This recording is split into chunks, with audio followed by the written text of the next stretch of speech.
Ang partner mo ba ay mahilig magsabi ng, "Edi maghiwalay na lang tayo," sa tuwing nag-aaway kayo? Ang mga ganitong statement, kahit pa sabihin nilang tinitest lang nila ang partner nila, ito ay isang sign ng pagkawalang respeto sa iyo at sa relasyon ninyo. Let me explain.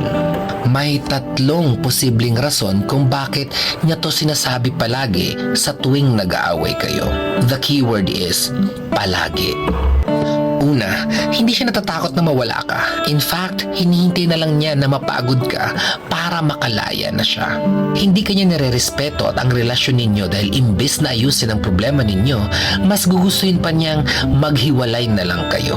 Na para bang ang problema ay ang relasyon ninyo, na ang solusyon ay tapusin na lang to. Pangalawa, gusto kanyang kontrolin. Yung mga taong nagsasabi na tinitest lang nila yung partner nila is already a way to see kung kakagat ka sa pain nila.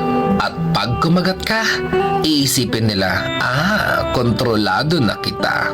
Kaya sa tuwing nag-aaway kayo, yun palagi ang bala niya sa'yo. Wala siyang respeto sa'yo at sa relasyon ninyo dahil ang importante sa kanya ay ang makontrol ka.